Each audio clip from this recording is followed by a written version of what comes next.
Welcome back to History 101. In this lecture, we will look at one early medieval scandal. If you like the Middle Ages, there are quite a few scandals, I guess, throughout history, right? This one's very intriguing because it's a subject that is not real, but it is real. And I know it's going to be hard to sometimes explain, but hang in there and hopefully it will all make sense. So we will be examining the construction of Pope Joan. So in the Middle Ages, early Middle Ages, supposedly there was a female pope in the 9th century, which for the medieval world, this would have been unheard of, right? It's a very man's world, right? It's a very patriarchal world. And by no means did women have a place in the Catholic Church, at least not in leadership positions. So what happened, right? Why was there a female pope? So we'll talk about that and address not only the history of it, but also the politics of it. And in this lecture, we'll focus on women in general, obviously power, and then try to uncover if there really was a Pope Joan, quote unquote, right? Somebody who might fit the character that was constructed. Okay, so let's look at some of the objectives. So first, the goal of this lecture is to explain the narrative of Pope Joan. What is the story behind her? Who is she? And what is she all about? And, give you some background information. Number 2 is to address the status of women in the medieval world. So we're going to contextualize the story of Pope Joan within the not only medieval but early Christian world of how women were perceived. And this will kind of fit into this whole story of Pope Joan. So this is really a no-brainer. You probably already know how they're going to perceive women. So, but we're going to show you how they kind of ground their arguments in this time period. Number 3, so beyond just looking at the Christian and religious world, we're also going to look at the politics. And we're going to see how Pope Joan fits in these different eras that we'll be addressing. So we're going to cover a large span of time. I mean, we're going to cover everything from, the early Christian world up to the Reformation. So that's, give or take about 1,500 years. And we're going to look at how women are perceived in these different periods, particularly after the story of Pope Joan in the 13th century, how it was utilized to address the politics of a particular group. Here specifically, we're going to focus on the Reformation. But we could even maybe touch a little bit on the Catholic Church itself. They were kind of using Pope Joan as part of their critique of their own institution. And then lastly, as I noted at the beginning, there was no Pope Joan, right? This is a fictitious story. However, once it was told, it became truth, right? Where people actually believed it. So we're going to address, is there a possible candidate that fits the mold of Pope Joan? And we can argue that yes, there's probably a few, but we're going to look at one specifically that was alive a little bit after supposedly when Pope Joan reigned over the papacy, and look at her influence in Roman politics, because she did play an important role in Rome, which is where the Vatican is located. So let's look at the Pope that never was. As I mentioned, there was no real Pope Joan, and that is important to kind of get in our minds, because I don't want you to walk out thinking that there actually was a female Pope. All right? So we're going to look at the construction of Pope Joan. How did she come about? So many of you probably have never heard of this story, and probably with good reason. First, let me open again, letting you know that there never was a Pope Joan. However, that does not mean that she did not exist, particularly in the minds of the medieval world. The story of Pope Joan is a great narrative of fiction that became fact, quote unquote, in the medieval and Reformation mindset. Based on what some have called, quote, the Dark Ages, this story captures the reader's attention of the influence of folklore and myth and the role of women in Christianity. There is no direct evidence that Pope Joan existed, so it really kind of works like a conspiracy theory of today. However, people in the Middle Ages used her as a political tool to aid their agenda. So depending on the circumstances and depending on the era. Some would like to think that her story was buried by the Catholic Church in order to hide this embarrassing moment. However, we find that there was no contemporary commentary by anyone during her quote-unquote tenure as Pope. Unlike the Cadaver Synod, and this is a very interesting story, this Cadaver Synod, where the corpse of Pope Formosus was put on trial. So they actually dug up the body of a pope and put him on trial. So it actually happened right before, actually right after the supposedly when Pope Joan ruled. So unlike the Cadaver Synod, where evidence from multiple sources survived, the story of Pope Joan is first recorded in the 13th century, 400 years after the fact. That, however, does not negate her importance, as we will see in this lecture. Much of her significance to church history is connected much more so to the criticism of the Catholic Church and the corruption that they drowned in throughout the era. So before we get into the story of Pope Joan, I want to kind of set up the idea of how this period viewed women, really how the Christian world viewed women. So providing this kind of context of how women were perceived in the Christian world is significant to this story. Though women were seen as lesser than by most of Western communities, what we see in the Christian past is that biblical ideas help set the foundation for their second-class status. The most common story that most of you are probably familiar with is the story of Eve. She is the original sinner in the Western world and becomes the quote-unquote other in a very dichotomous religious world that sets women apart from men. She is blamed for being, quote, selfish, disobedient, easily seduced by the snake, and the seducer of Adam, unquote. Therefore, she becomes a prototype of the bad woman in the Western world. Although we find important women characters within the Christian Bible, women are often presented in a very dichotomous way. The most common being the virgin-whore dichotomy, which most people are probably familiar with. So let's begin by looking at this idea of the virgin, right? Women are perceived either as virgins or as whores in the Western world.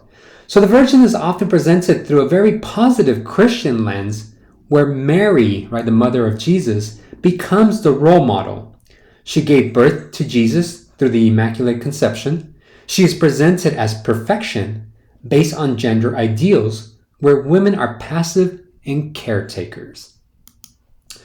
The whore, on the other hand, becomes her opposite. Anyone that does not adhere to the values of Mary falls under this category. Along with Eve, Mary Magdalene has been the other figure that falls under this category based on interpretation by Pope Gregory the Great, which labeled her as a quote-unquote prostitute, and having that category stick to her identity for the last 1,500 years. So this Pope actually gave her that title rather than it being based on, kind of a biblical passage. In fact, we find that she was really close to Jesus and a very redeeming character in biblical texts. Yet all this has been ignored because of our simplistic understanding of gender roles. So let's look at the early Christian world, roughly around 100 to 500 current era. And again, this is very general, so I won't go into deep specifics. But again, it focuses on the subject that we're covering. So the role of women in the early church from this period cannot be underestimated because if it wasn't for women, then the faith would have never taken to these different communities. In fact, women were instrumental for the survival of this faith in the Roman Empire. Women preached this new faith in towns and villages, taking a huge risk to their own safety. One example is Saint Justa and Saint Rufina. I believe they were two sisters. And this happened in the Spanish region, I think by Seville. So these two women, the story goes, refused to sell their vases for a, quote, adulterous superstition, unquote, during a festival for the goddess Venus. So the community destroyed their vases. These two women then retaliated against the community by destroying an image of Venus, which caused them to be imprisoned. Justa was killed first, and Rufina was sent to the lions, but it was said that the lions, quote, licked her wounds, unquote, showcasing the power of the supernatural where God came down and protected her. She was later strangled and beheaded, but many people were so moved by her actions of bravery, which caused these pagans, community members to convert to Christianity. Thus, we see how these two women played an important role in early Christianity, helping convert their community and putting their faith before their lives. So again, we see the significance of women helping spread Christianity. Another kind of important figure in Christian church history is Perpetua, who was an aristocratic woman in the 3rd century who converted to Christianity and was renounced by her family. She was slaughtered by the animals in the Carthage arena on March 7th, 203 current era. There are many more examples of just everyday women holding mass in their homes, because at this time there's really no church, right? There's no place of worship to go to. But they did all this stuff in secret, and we can see how women were instrumental in spreading the faith from one generation to the next. So what happened? How did this faith go from being so much, I don't want to say run by women, but definitely women playing an important role, to all of a sudden being kicked out, if you will, out of this institution? So we already mentioned this in the previous lecture, but I'll mention it again. Around the 5th century, we see the church take a much more negative position towards women. As noted previously, the Petrine supremacy argued that the Bishop of Rome occupied a preeminent position in the church. According to tradition, Jesus had given the keys to the kingdom of heaven to Peter, who was considered the chief apostle and the first bishop of Rome. Therefore, future popes would be considered Peter's successor and act as the official leader of the Catholic faith. This is very important to the myth of Pope Joan. So whoever took on the seat of the Roman bishopry is essentially taking over St. Peter's position, and there's supposed to be a continuation of this kind of leadership role. All right. Another key idea that kind of merges into the Catholic Church is this system called patriarchy. So this element, basically, and you probably already know this, but just to reiterate, perceives women as the weaker sex. Though the Western world was not unique to this idea, we find that it had dominated Western thought for thousands of years by this point. So this was just a continuation of an idea that has existed in the West. In late antiquity, as the church was coming into its own, the Catholic Church essentially borrowed a very kind of male-dominated culture from and political structure from the Romans as it took over the remnants of the empire. So as the Roman Empire is collapsing, the Catholic Church is taking over. And again, this was addressed in a previous lecture. So you can understand how this isn't going to help women, right? The last point I want to address as to how women are being kind of pushed out of this institution, out of Christianity, is this concept of asceticism. So I want to kind of revisit this idea, though I already talked about it earlier. As noted in the past, the church implemented this practice of restricting the will of earthly wants. So it was a renunciation of the flesh, which included food and, for the purposes of this lecture, sex.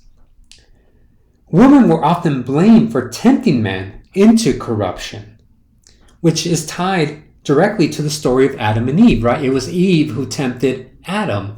So this idea kind of filters its way throughout the Christian world, where women are the ones the ones being blamed for tempting men. So hopefully you are seeing how women went from being important in the faith in the early church to all of a sudden being blamed for things that they had nothing to do with within this patriarchal religious institution. So now let's take a look at how the story of Pope Joan would challenge these systems that we're addressing here and really begin to kind of question them. So let's look at the story of Pope Joan. So first, there is no historical evidence from the 9th century, when she supposedly ruled the papacy, that there was actually a Pope Joan. So again, I can't stress this enough. So her story is really a medieval creation.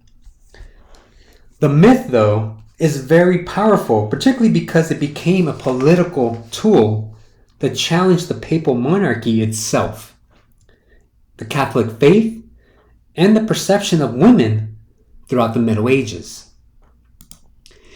It is in the 13th century that we first hear about this supposedly female pope. So again, she supposedly ruled in around 850, somewhere in the 850s, and then all of a sudden, the first time we hear of this story is in the 13th century. The Dominican Martin Paulinus was the first to document the story, providing a few quote-unquote facts, and would later make it into a narrative, into a book. The story goes that after Pope Leo, around the 850s, a person by the name of John the Englishman, who studied in Mainz in Germany, served as Pope for 2 years, 5 months, and 4 days. Again, around the 850s, current era, somewhere around there. Who supposedly was really a woman. She was very well educated and studied in Athens and was so well respected during her time in Rome, where she taught. Where she taught, and the people loved her so much that they voted her into the role of Pope. So she ruled for a while, and the story goes, during her tenure, Pope Joan supposedly got pregnant, and as she was going from St. Peter to the Lateran, she brought forth a child between the Colosseum and St. Clement's Church, where she was buried in this place when she died. It was said that the church was so embarrassed by this episode that they erased her from the church history and did not include her in the catalogs of the holy popes. So in a nutshell, this is the story of the only quote-unquote female pope in the Catholic Church. So let's examine a bit closer her symbolic impact, because to the people in the medieval world, she really did exist, as I will show later. So again, by the 13th century, the 1200s, she becomes a real idea to the Christian world, even though she never existed. So we talked about this character named Pope Joan. Now let's talk about some of the symbolism that relates to her story. So we begin by looking at the chair. And this is not the actual chair, but this is a chair from, the Middle Ages that supposedly might have been used during this time, right? So let's examine, first we will examine some of the rituals when someone became Pope and see how it connects to the story of Pope Joan. It is noted that it was Pope Pascal II who instituted the Holy Seat, this chair, in 1099. Well, not this one, but a chair like this, as a ritual of taking possession of the Lateran right before someone would enter the basilica. However, in that period, the chair did not have a hole like the one you see in this picture.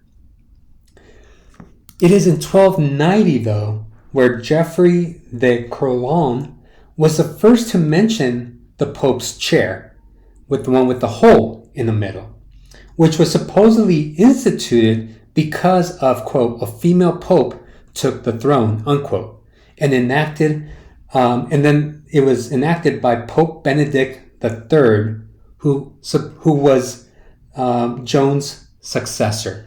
So the story is basically that the Pope that came after Joan supposedly instituted this chair because of the embarrassment of having a female Pope. So the purpose was for someone to check to make sure that whoever sat on St. Peter's seat was male. Geoffrey stated, quote, "Then the Spirit took me to the palace of the Lateran, and there it put me down in the porch before the porphyry seat, where it is said that they verified that the Pope was a man," unquote. It is noted that a, quote, deacon touches the Pope's genitals on a chair pierced to that effect, unquote, in order to make sure that the Pope is male. This practice of sitting in these porch seats without the hole was last performed by Leo X in 1513. But the narrative of a chair with a hole caught on, and it did seem like people from the medieval world believed that such a chair actually existed in the Vatican. In the age of symbolism and iconography, the ritual of taking on St. Peter's seat became very important. Those that supported the papal monarchy used the myth of checking the sex of the Pope as a way to legitimize the Pope's position, particularly in a time of schisms. After all, no one wanted another Pope Joan scandal that could delegitimize their position. So the story of the ritual carried weight even though it was never actually performed. For example, during the Great Schism, where there were 3 popes claiming the papacy, which will be addressed later in the class, her story, the story of Pope Joan, was brought up in order for each pope to delegitimize each other. So, taking the seat of St. Peter was so important, supposedly, that the church had to make sure that whoever sat in this chair was male by, reaching in here and touching, their parts to make sure it was a male. However, that never happened, right? It was more of a myth. But, this story becomes so significant that it's used throughout, different eras for, different popes critiquing each other, as I said, with the Great Schism. So let's examine the role of women in medieval thought. So we talked about women in the early church. Now let's focus really in the Middle Ages and how women were perceived and how Pope Joan fits into all this. So I mentioned earlier the rise and fall of women in early Christianity.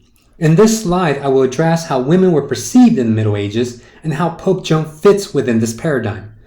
By the High Middle Ages, which is roughly around 1000 to about 1300, it was more or less accepted that women were inferior to men. For example, Gratian, which you actually read in your book, argued for women to be excluded from priesthood and to have no contact with the sacred. In other words, that they should not be within the church in any formal capacity. Another key medieval theologian was Thomas Aquinas, another person that you'll read, who argued in Summa Theologica that women were inferior by nature, therefore incapable of leadership.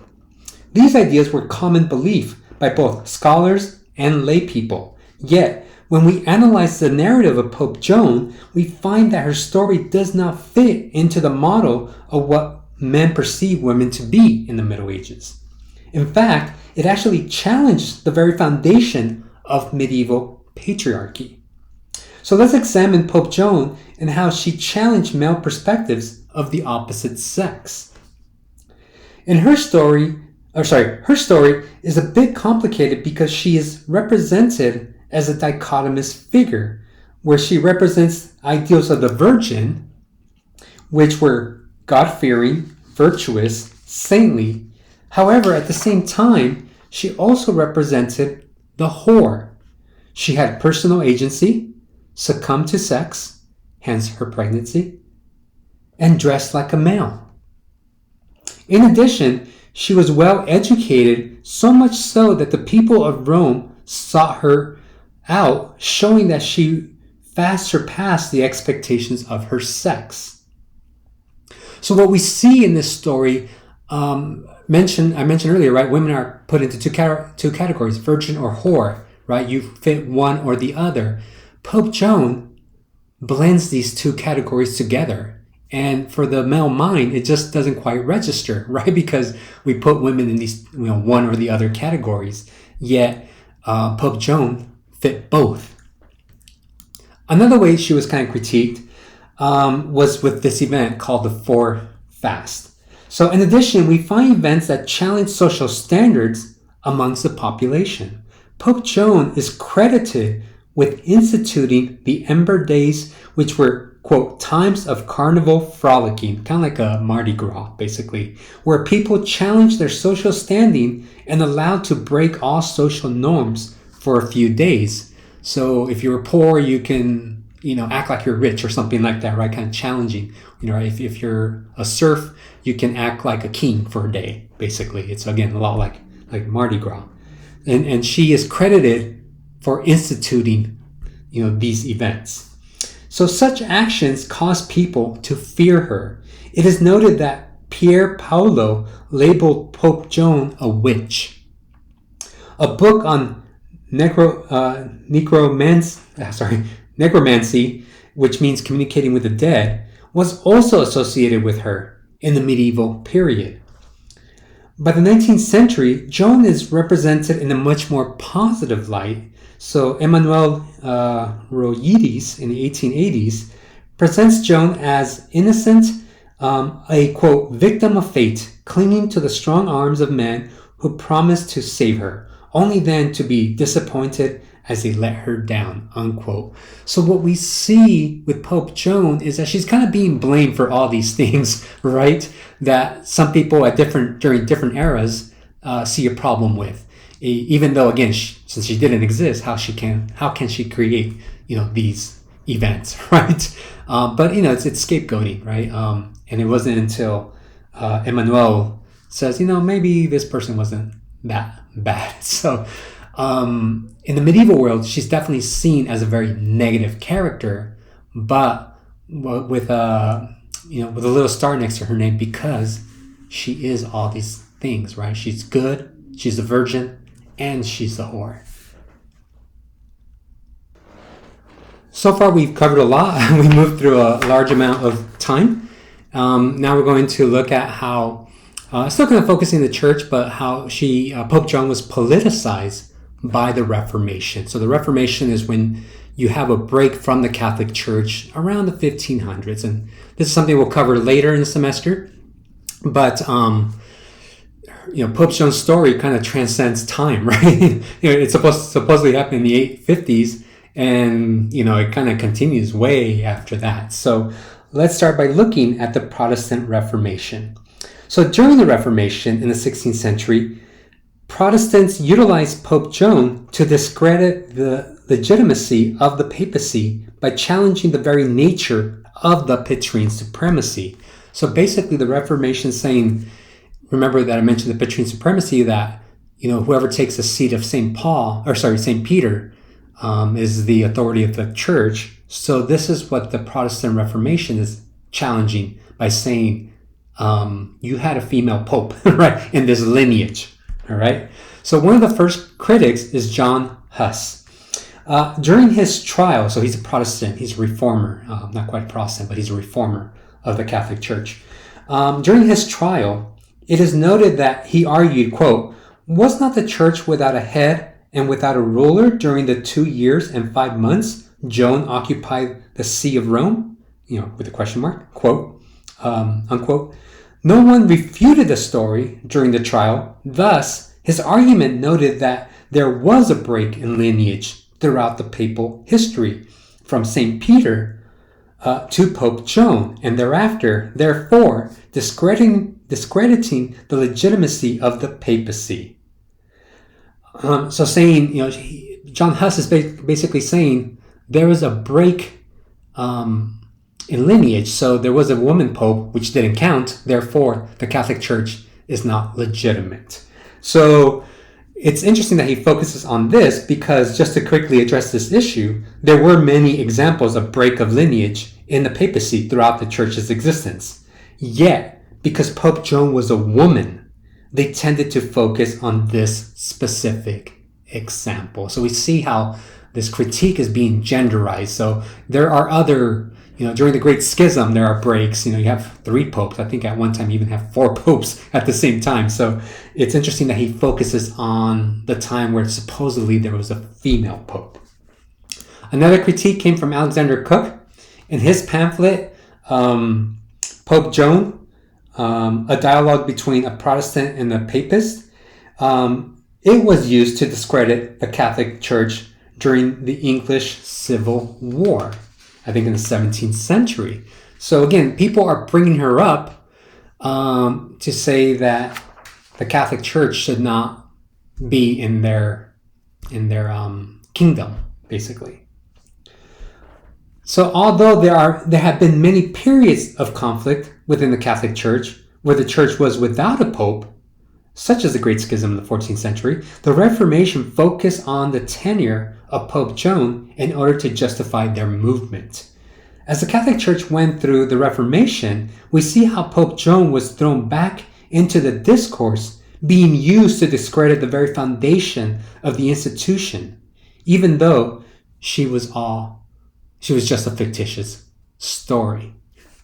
A lot, right? In regards to this fictitious woman that never existed, yet she seemed to play a very significant role in the minds of people in the last 1,000 years. So now we have to ask ourselves, is this story based on anybody, right? And here you have one person, you see her in this picture right here, that could possibly be a Pope Joan. And she's probably the closest thing that historians have been able to uncover, that if there is a Pope Joan, it is based off the story of this woman. So was there a real Pope Joan that we can connect this story to? As stated earlier, Pope Joan is a myth, and there was no female pope in the Catholic Church. However, as we have noted, her impact was real as she was continuously brought up for the next 1,000 years. There is one person that we can connect the story of Pope Joan to her life. So let's examine one possible candidate that was alive in the 9th century, 9th and 10th century in Rome. So this is the closest thing that we can say, this is Pope Joan. Now this story might get a little bit complicated. There's actually not much written about her in a very kind of academic setting.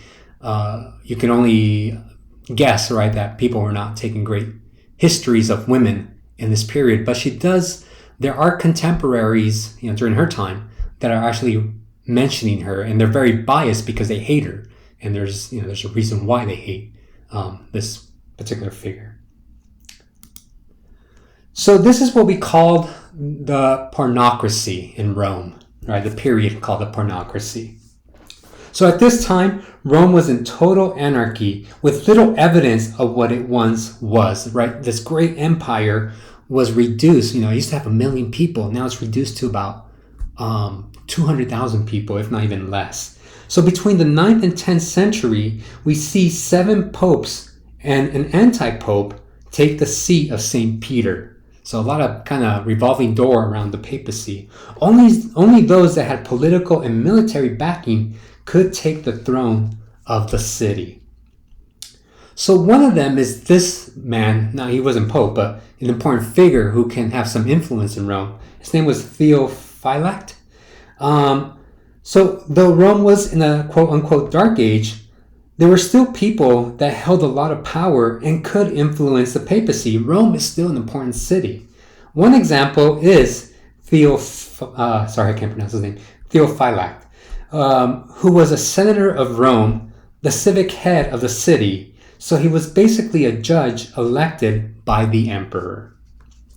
He was married to this woman, Theodora. That's not her, okay? Who was known as the, quote, monarch of Rome, who, quote, exercised power like a man, unquote. It is noted that she put 2 men in power as pope, and both died within a year of their ascension. She even made her lover, John, the cleric of Ravenna, Pope John X in 914. Though Theodora might read like the influence of Pope Joan, we must examine the life of her daughter, and her name is Marozia. And this story gets, again, a little bit, it's interesting, but also gets a little bit complicated, so try to follow along. Marozia was a senatrix, which meant a female senator of Rome. In addition, she was a mistress of Pope Sergius III, who died in 911, where she actually bore him a son. Remember, these are religious figures and are not supposed to be having sex with anybody. But again, this is the Middle Ages. So she had a son who she named John, and he would later become Pope. So I'll mention him again a little bit later. She also, she's had an affair with a Pope. She also had a relationship with a man named Alberic of Spoleto, who was a soldier and defended Rome from Muslim attack. Marozia also bore him a child. His name was Alberic, and he'll be important to the story too, while she was still in her teens. It is said that Alberic wanted Rome, but was driven out of the city and killed by the Romans.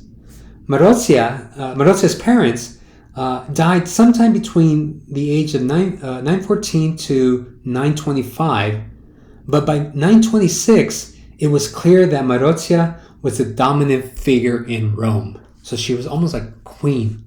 Well, yeah, let's say queen of Rome. So let's look at Marozia and the power that she held in Rome.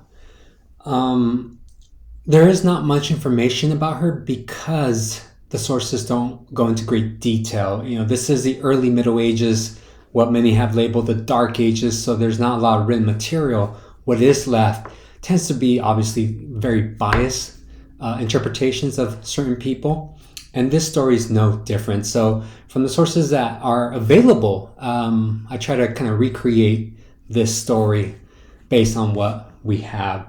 So the question is, how much power did Marozia have in Rome? The information, as noted, that was left behind is very scant, and the majority of sources were written by people that did not like her. So it tends to be very biased towards her. However, we can infer some information based on these sources. First, it was clear that Marozia held power in Rome, both with the papacy and in the city, as the Pope wanted her gone. Pope John X, who was the ex-lover of Marozia's mother, plotted with Hugh of Provence, who was some bastard blood ancestor of Charlemagne and the King of Italy, which he ruled most of the northern part of Italy, he didn't really control Rome, brokered a deal in order to reclaim the city. John, Pope John, was tired of the amount of power that Marozia held in Rome, and while in Ravenna, John and Hugh met and promised that Hugh would be ruler of Rome if he helped get rid of Marozia. Marozia had caught wind of this story, or of this relationship between John and Hugh, and she was politically savvy to plan ahead. She connected with Guy, who was the half-brother of Hugh, and he brought an army with him to Rome in order to defend Marozia and also to be king. He ends up taking over the castle of St. Angelo, which is right across from the papacy. This showed the political understanding of Marozia, as this relationship was completed before John X returned from his trip from Ravenna. A few years later, after a riot, Pope John X was captured and taken to the castle and imprisoned. Also, his brother was killed. There, he was held captive and was eventually killed by suffocation. Some say by a pillow. There's all these other ways he could have died. But the point is that Marozia won, right? Pope John X was gone. During this time, or after the death of John X, you have a time period of popes that were essentially puppets. Leo VI and Stephen VII were installed as popes while Marozia's son was still a teenager but too young to rule. By 931, he became pope, and some say that she got rid of her husband Guy as he was no longer useful. Sources don't really go into great detail as to what happened to him. All they pretty much say is that he's out of the picture, so he probably died. How, we don't know. She then calls on Hugh of Provence, Guy's brother, who came running, but he faced a few obstacles that could make the marriage between Hugh and Marozia a bit complicated. So these two were enemies when John was alive. Now they're about to get married. So the problems he had was, first, he was already married. But this was an easy fix. All he needed to do was to kill his wife. The biggest issue, it sounds kind of weird, right? The biggest issue was that he was marrying his half-brother's wife, Marozia, which in the Middle Ages was seen as incestuous, which meant it went against canon law. You cannot marry your brother's wife. This really put a damper on his plans, so he needed to find an excuse to override this roadblock. He claimed that Guy was a bastard child, which really annoyed his family and his brother. I remember reading that I believe he got into a fight with his family, and one of the brothers ends up getting his eyes gouged out until they finally kind of accept to make the claim that Guy was a bastard child. Hugh and Marozia were married at the castle of St. Angelo by her son John XI, who was now Pope, which gave them the title and power of Emperor and Empress, which some feared that she would actually use the title to create some real change and even restore the title into something meaningful. This is how much she was feared that she could actually do something with this power. So she's basically the Queen of Italy, along with almost not quite the Pope, but her son is Pope. So she has influence over these two major institutions. Remember that she had a son in her first marriage with Alberic, right? So as the relationship between Marozia and Hugh moved forward swiftly, her son, Alberic, was quoted saying, quote, "The majesty of Rome has sunk to such depths that now she obeys the orders of harlots," unquote, meaning that a woman was ruling Rome rather than himself, and he needed to restore order, according to him. During the wedding ceremony, Marozia had her son Alberic, who felt threatened of his own political future and feared losing his inheritance by this marriage. So Marozia had her son Alberic pour water so her husband could wash his hands. However, he poured it too quickly, getting Hugh wet, and Hugh ends up striking him across the face for the mistake.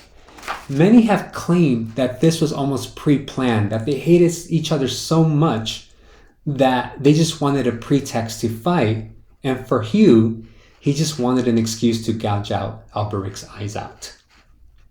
Alberic turned and left the room and addressed the Roman nobles, saying, quote, "Where is the city's pride?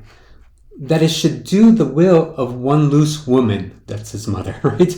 "Are the Romans to obey a man from Provence that once was subject to their rule?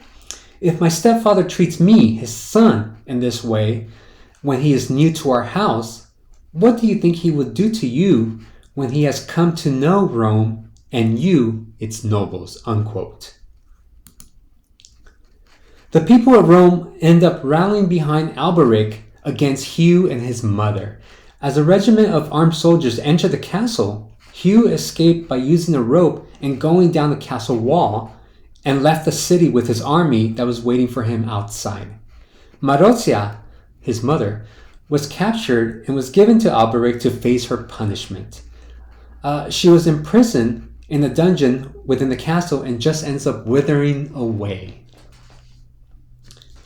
What happens to Alberic's brother, the Pope, John XI?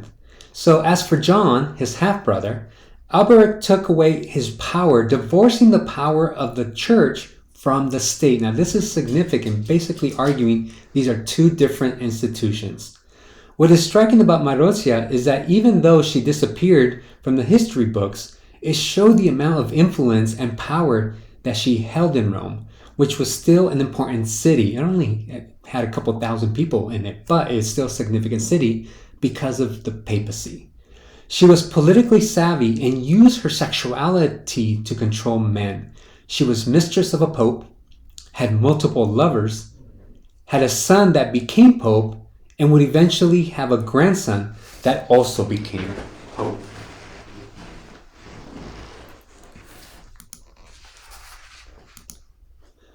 Though often presented as a cautionary tale, the story of Pope Joan exemplifies how women were perceived in the Middle Ages.